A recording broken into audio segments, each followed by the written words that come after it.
So today's video, I want to talk about a couple of things. The main thing that I want to talk about here is the roadmap coming for October and November. This looks really good. It looks really clean.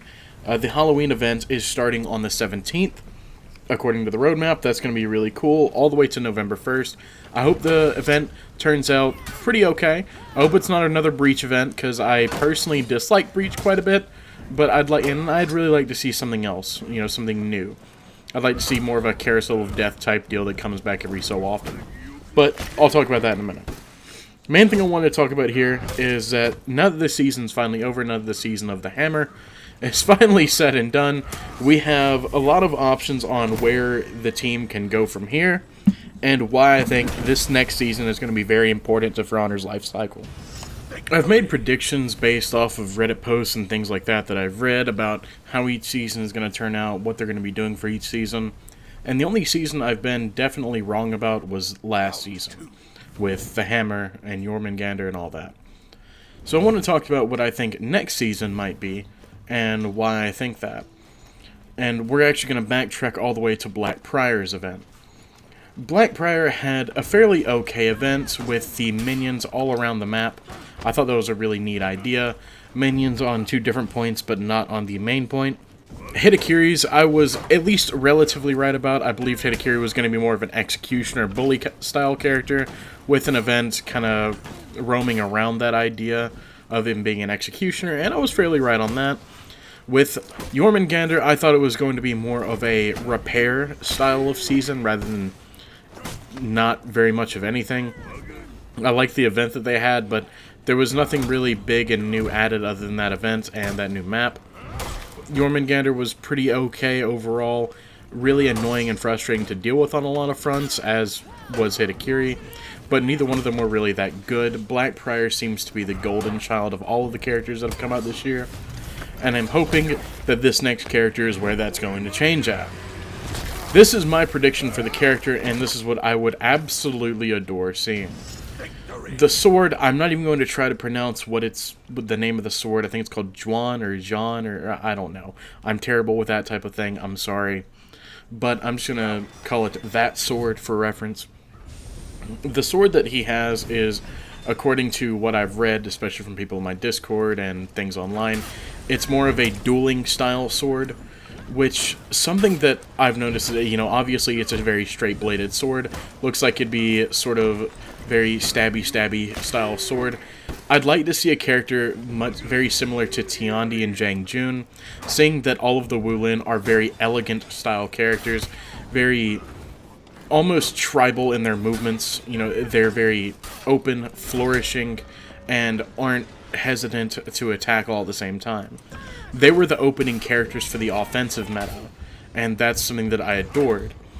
When they said they wanted the turtle meta to stop, they introduced the Wu-Lin, and the Wu-Lin, it helped extremely with that.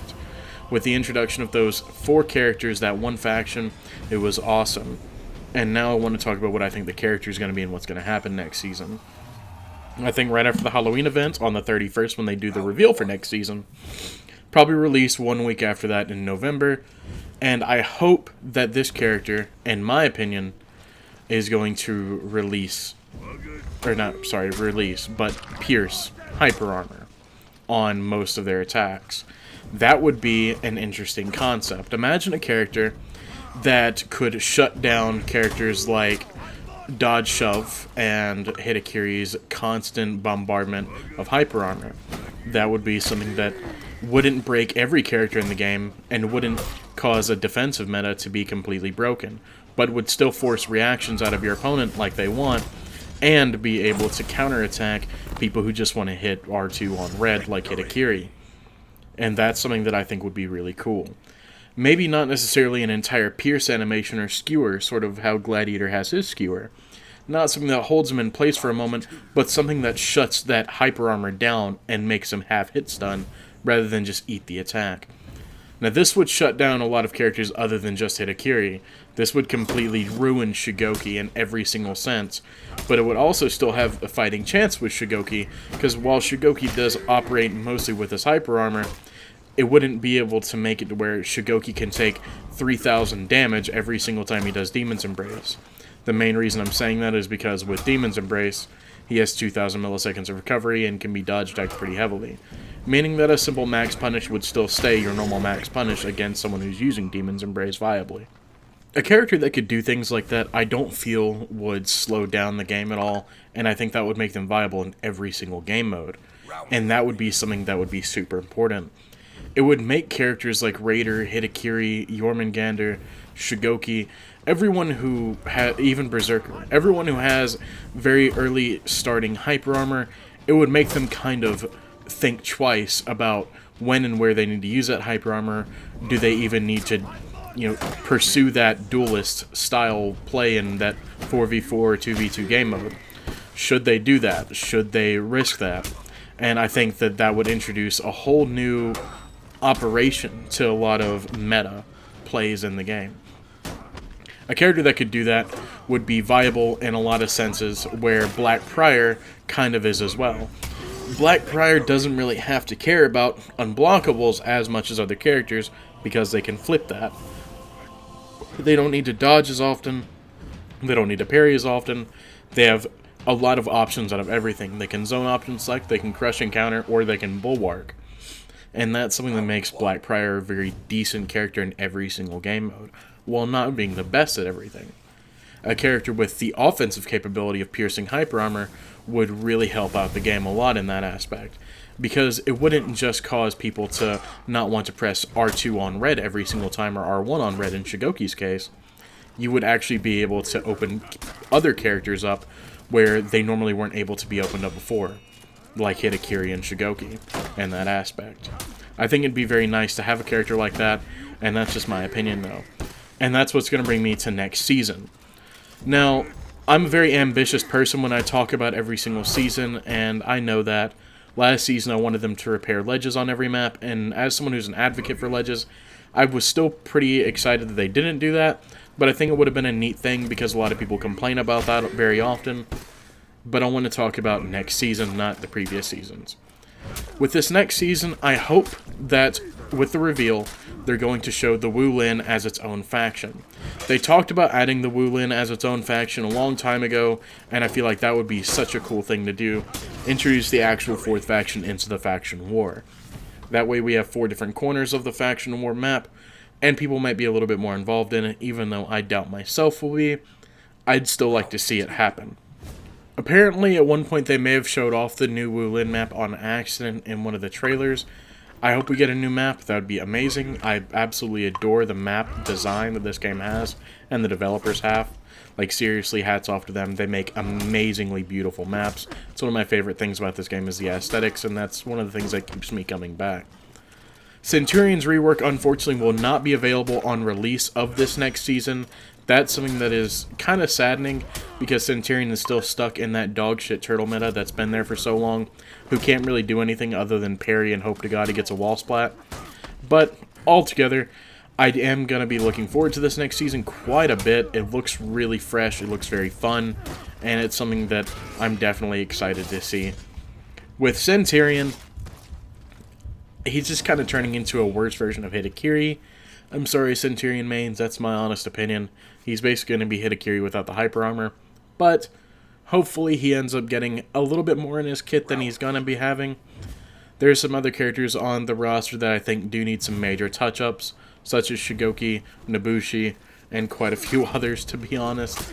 We're still lacking a lot in the creative department for every single character in the roster, and I understand why.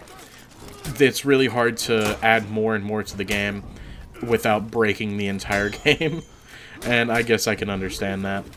But with the new season, my predictions are that we're going to be getting a lot more than just one character. We know we're going to be getting a map, or at least it's been kind of hinted that we're going to get a map. So we're at least going to get the map. We're going to be getting the Centurion rework at some point next season, as well as that big, beautiful character. I'm super excited for that weapon. That weapon looks so fun to use, so fun to play around with. I'm hoping that the character looks like a... I hope the character looks like Jang Jun, in my opinion. I love JJ's design aesthetically. That's my prediction. I think he's going to look sort of like a middle-aged variant of Tiandi and JJ. He's going to be, you know, kind of the dad of the group, whereas JJ's the grandpa, and Tiandi's the angsty 20-year-old in college. That's just how I kind of see it. You know, everyone's kind of one big happy family. But I hope the Wu-Lin enter the faction war finally. That would be really nice. It would be something that we're not really used to seeing. Obviously we're not used to seeing it because, you know, we only have 3 factions. We've only had 3 factions for very many years now. And I feel like a new faction would really freshen things up. It would give people a reason to finally change factions other than just being on the Vikings like most people are, or the Weebs like the other half of the people are. And then there's like, you know, 2 or 3 people who are knights who exist somewhere, I think. But other than that, that's what I'm really excited for. That's all I really hope for at this point. I don't think that anything other than what I said here is going to make it into the game. You know, map, character, the rework eventually. I hope that we get a new game mode. I doubt we will, because nothing's been announced like that in a while, so I'm not really going to concern myself with that too much.